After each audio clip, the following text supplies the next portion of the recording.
Well, folks, today we are going to be doing another tier list. This time it is going to be a Democrat primary tier list, but specifically on the electability of the candidate in a general election.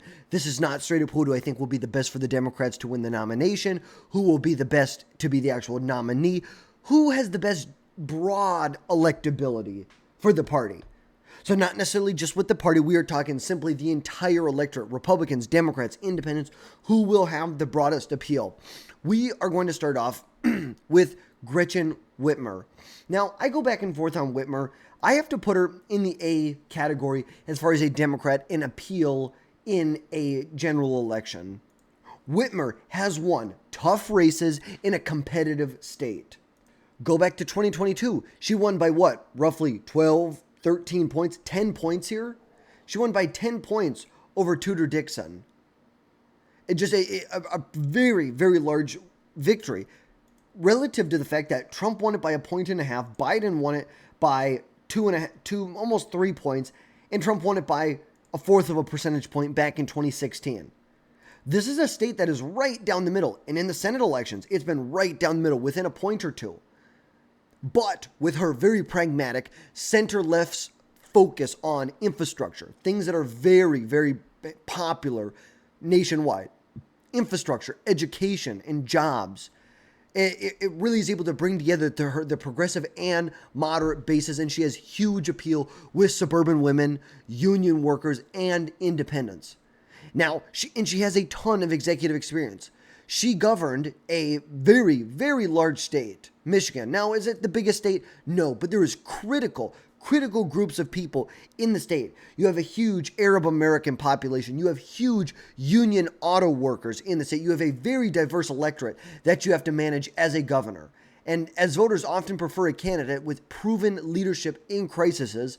Now, I'm not going to sit here and say her COVID-19 response was great.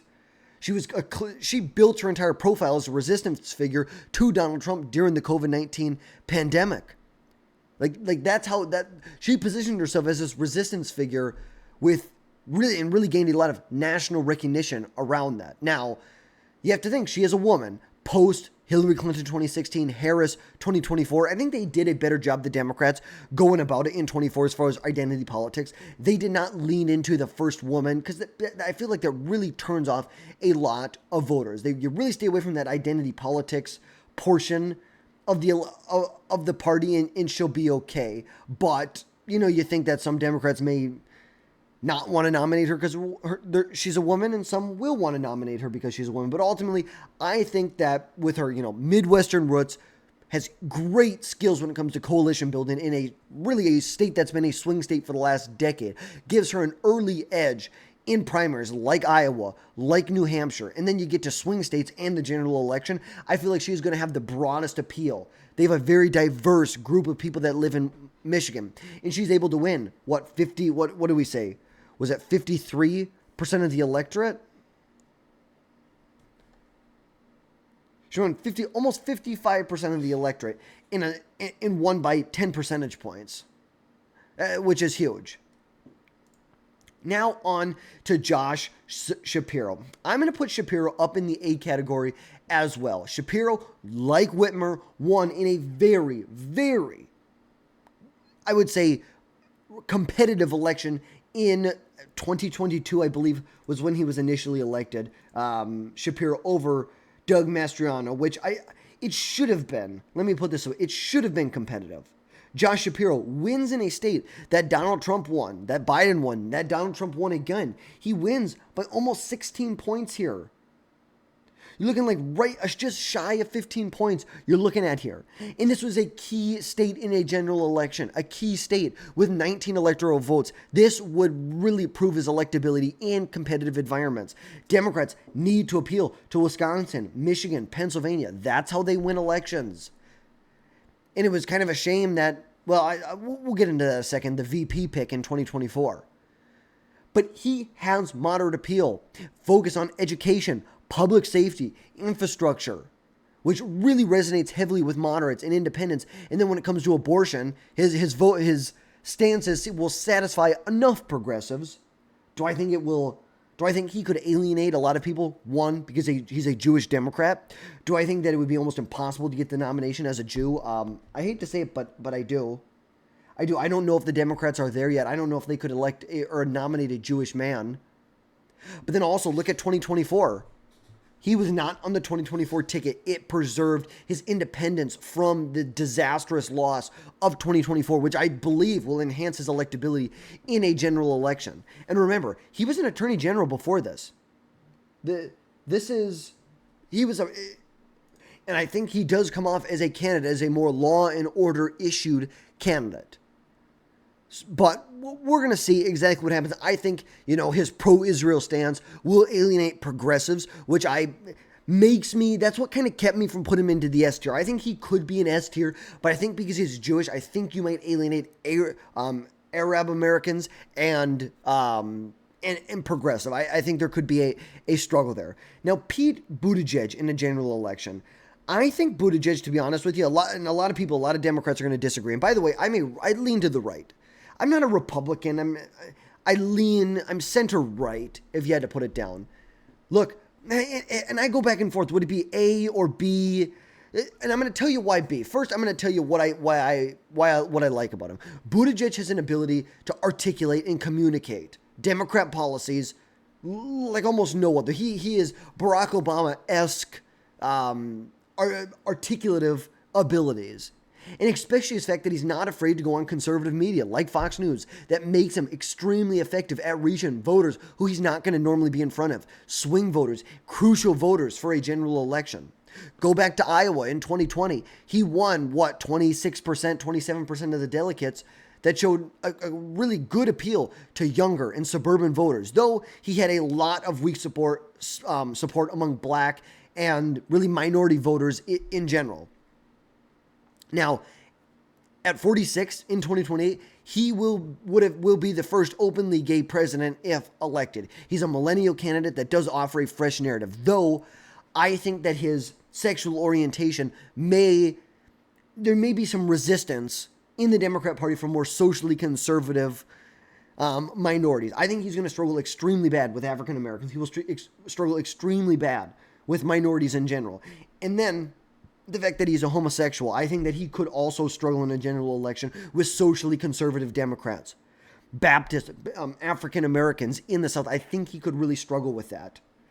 And when you're looking, this is where Democrats need to really start playing in North Carolina, in Georgia, in Pennsylvania, Michigan. There's huge populations of African Americans and minorities in these states that I think he would really alienate. Now, and I also think his ties to Biden in 2020 and 2024 really ties him to Biden's really terrible legacy as a president, which would be a huge liability with voters around frustration, inflation, border issues. There's a lot of baggage that comes along with being associated with Biden very closely. Buttigieg is a more moderate, but I think because of his really poor showing with African Americans, with minorities, it would be a struggle. Now, Gavin Newsom, I probably right now, I'm between a B and an A tier here. Newsom was one of the biggest Biden-Harris surrogates. Even when people were calling for Biden to drop out, Newsom was there. Nope, not going to happen. Joe Biden will be the nominee in 2024. But he's also decided to make some moves towards the middle. He really gained a national profile around his resistance to the Trump's first administration. And he has a huge network of donors, roughly 30 million people. And he's raised over $150 million since 2020, which provides a huge financial advantage in the primaries and in a general election. I think there's a big network of donors that would play right into this. Now, I think Deep Blue California will limit his ability as in his appeal in swing states. I think that could really hurt him, and his really elite West Coast profile that he's put together may not fare well in the states that you need him to win in, like Pennsylvania, like Michigan, like Wisconsin. But he has also started to come to the middle on transgender issues. Been a big thing recently. He started to come to the middle. He's willing to meet Democrat voters and really swing state voters where they're at. Going on social media, finding them where they're at. Now, obviously, big controversies over transgenderism, homelessness in the state. It's very bad. But also his charisma, his kind of TV persona that he's built really, I think, would lend a very helping hand to him in a general election. Though some of those ambitions some of that may turn off some voters, I think it would overall be a net positive for him. And not running in 2026 for the governor of California would allow him to do something like this. Now, looking at someone like Wes Moore, I think Wes Moore would be an S-tier candidate, to be honest with you. I think he already came out and said he's not going to run, which, who knows? Who really wants to believe him? I think he would do very well with progressives and moderates. I feel like he's able to toe that line very well as Maryland's first black governor. He's a combat veteran. And his story really resonates with a diverse group of voters, especially in black communities, which would be crucial in southern states. You go in the primaries, South Carolina, go North Carolina and Georgia in the general election, which those could 100% help deliver a victory for the Democrats in 2028. You know, you're looking at a race right here. And actually, let's go 270 to win, because that always seems to be better. But if you're looking at a presidential election, what you're going to see here is that ultimately, if Democrats are able to pick up places like North Carolina, like Georgia, that pushes them that much closer. What do they need? They need to pick off a place like Pennsylvania, pick off a place like Michigan. It allows them, they are within striking distance. They don't need to win anything back over here. It really, and ultimately, I think Democrats are on very shaky ground in these states here. But I think his moderate governance, his focus on economic opportunity, coalition building, appeals to both, like we said, progressive and moderates, which would totally enhance his electability in a general election. And as a first-term governor in a blue state, Moore does lack the visibility of someone like Whitmer or Shapiro, which would require him to build significant amount of name recognition to compete. But as far as electability goes, I feel like he's a top-tier electable Democrat nationwide if the Democrats go about it right. Now, remember, a lot of things have to line up right that we're kind of just assuming that will go right. But also, at a younger age, I think you could see a more Obama-esque energy, which could energize younger voters back to the Democrat Party. Now, Kamala Harris, I'm going to put in a C category. As the 2024 nominee, Harris has roughly what? A 30% support in post-election polls for 2028. You know, remember, this is a lady who blew through $1 billion, $1.5 billion. She's at the top of her name recognition, and all you're getting is like 29% support in these polls. You know, if she was the leader of the party, she should be getting 40 to 50%. And after her loss to Trump in 2024 and ties to the Biden really, really unpopular policies like inflation, like the border, will significantly weaken her electability. She struggled very hard in the 2024 election to put daylight between her and Biden. And frankly, Democrats rarely renominate defeated candidates like this. They usually favor a fresh face. But her appeal to women and voters of color, which I think you could say women, but she didn't even really gain with women in 2024. She held the line with women, but she lost tons of voters, of colored voters, of minority voters. But she also has a potential 2026 bid for the California governorship, which could ultimately, I think, would stop her from running in 2028. You have the responsibilities of being governor, though she may try and use a successful governorship to rehabilitate her image. And I think there is a loyal support base for her, but I don't see, like in 24, I don't see the broad appeal that she would bring to the table in a general election as far as electability goes. Now, Andy Beshear. I think this is a very interesting. Honestly, I think Andy Beshear, if marketed right, could be an S-tier candidate. He has 3 statewide victories in Kentucky. He was the AG in 2015, he won in 2019, and he also won in 2023. Some huge victories in a state that voted for Donald Trump by 30 points in the 2024 election. He won the state by 5 points in 23 and won it by less than 0.5% in 2019. It shows that he has the ability to appeal to conservative-leaning voters, a rare Democrat asset. And his focus on jobs, healthcare, education resonates with working-class voters, a key faction of the Obama coalition that, frankly, the Democrats have lost. And he's been very frank about addressing the 2024 Democrat weaknesses in rural areas. Now, obviously, the downside, I think, is his limited visibility, which you would need a lot of money put behind him to market the hell out of him. He doesn't have a lot of visibility outside of Kentucky in this general area, maybe Tennessee, West Virginia, which, like we said, would require tons of significant outreach early on. But potentially, a presidential run in 2028 would be huge. I think he would attract many Trump voters in a general election. But I think you ultimately need broader recognition for him. But I think as far as electability goes, if you get enough money behind him, you market him the right way, I think that his policies would put the Democrat Party in a good position to win. And this is coming from someone who, like I said, leans to the right. Now, J.B. Pritzker, he's who we'll talk about next. I'm going to put him probably at a B. I'm going to say a C. Probably B. I think probably just because of his billionaire status, which ensures that he's going to have tons of money, which will be critical for success in a general and primary election. Now, progressives love him, especially when it comes to minimum wage, abortion rights, and really appeals to the climate change base of the Democrat Party, particularly urban progressives. But he also has some blue state limitations.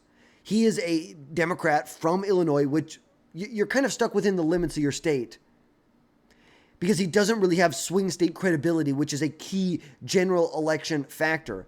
And his wealth may also alienate working class voters if you don't thread the needle the right way. I think Trump is able to do it because he talks and sounds like a working class voter. But I don't think that Pritzker has that same ability that Donald Trump has to relate. Now, do I think he would do good, halfway decent with working class voters? I think so.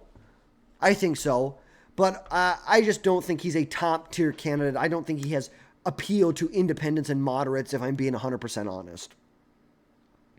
Now, on to Cory Booker.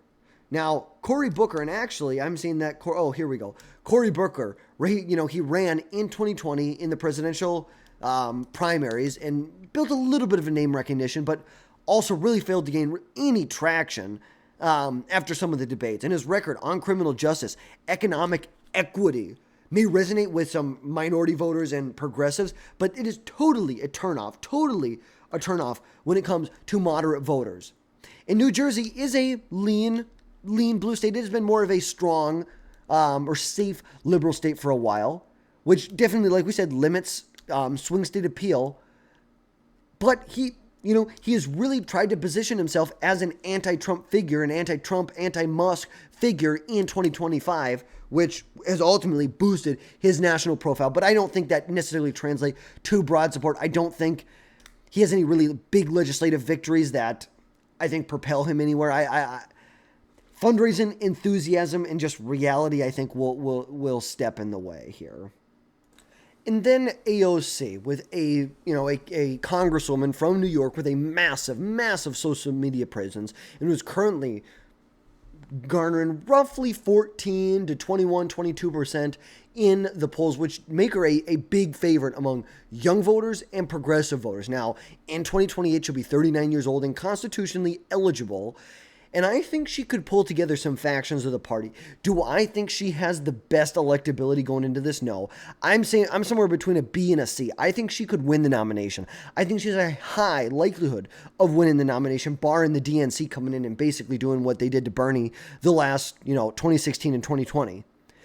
But as far as actual electability goes, I have to give her a C in this election year. Her far left policy proposals and prescriptions, like the Green New Deal, like Medicare for All, will alienate moderates. They will alienate rural voters, and which have been critical for general elections for decades.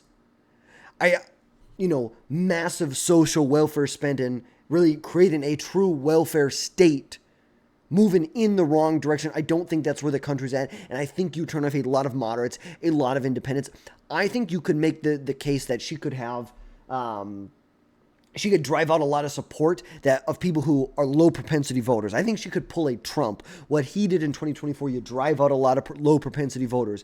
But I don't think she's winning back the working class. I don't think she's winning back minorities, or I should say Hispanic voters. I really don't see that happening. But she does have strong grassroots energy, which could dominate parts of the electorate. But I don't see the entire electorate go in that direction. Now, Tim Walz, obviously, he was the 2024 VP nominee, and really his visibility is based on his progressive record on education, healthcare, and appeal to the base. But we've also seen in Minnesota the fact that his policy prescriptions go from a $20 billion surplus to a $5 to $10 billion deficit. The policy prescription that he has puts the state of Minnesota in a huge financial mess. Now, I think at one point you could make the case that he could win with rural voters on rural issues, but something that is a huge weakness for the Democrats now, which could enhance swing state potential, but I don't think he has that anymore. He is a lackluster debater, a lackluster performer, a lackluster communicator. Maybe he's a little better communicator than lackluster. But he really didn't even drive out bigger portions of the electorate for Harris in Minnesota. You know, look at the election. 24. Look, we can compare right here. Now, ultimately, yes, did these counties stay basically the same? But, okay, there were 3 counties in the entire state that moved towards Harris. He was not able to, even, let's go from 2016. 2016, yes, there's some changes in here, but ultimately, you still have huge pickups in a lot of these smaller rural counties. But from 2020, he really didn't deliver anything for Harris that she couldn't have got without him.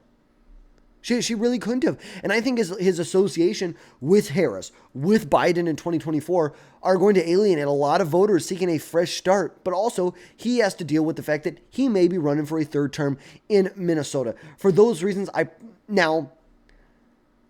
actual electorate, I think I put him at a B or a C, maybe a C. I don't think you can put him in the same tier as Buttigieg. I just don't think you can. Now, Ruben Gallego, now he is a senator from Arizona, and with his 2024 Senate victory in Arizona, a battleground state, showcased that he can win a competitive race at the same time while Donald Trump wins a state. He's a senator that won in a state that Donald Trump carried by like 5 points in 2024. Now, I think his messaging, especially when it comes to immigration, is a complete joke. And economic equity, and I don't think that appeals to the right voters. That doesn't appeal to the working class voters. I think because Kari Lake was on the ballot, he won, if I'm being honest. I don't think in a general election, he's really getting very much right here. You know, I just don't. I don't see any real potential from him right here. Chris Murphy, who are you, dude? Does anybody even know who you are? Like, I get it. You're anti-Trump. You have Trump derangement syndrome. You're a Connecticut Democrat. You have no swing state credibility. Who are you again? Why are you on this list? And that's basically how I feel about the rest of these people down here. Who are you? Why are you on this list? Maybe Jon Stewart could be up here. Rahm Emanuel. You know, Rahm Emanuel, here's the thing. I think that Rahm Emanuel has some good policy prescriptions for the country. I think he wants to move I shouldn't say policy prescription. I should say for the Democrats to move them closer to the center to actually win back working class voters. I think he can do a lot there. He has the right ideas, but I think as an actual candidate, I just don't even think so. I'm not even going to play with the idea. Yes, does it sound like he's going to run? But it also sounds like he's going to run for the Senate in Illinois or the governorship in Illinois. We're going to see what happens, but I just don't. I think electability, who are you? Why are you on this list? But that's going to wrap things up for today, folks. As always, drop down below, hit that subscribe button. Make sure you never miss another video, and folks, we will catch you next time.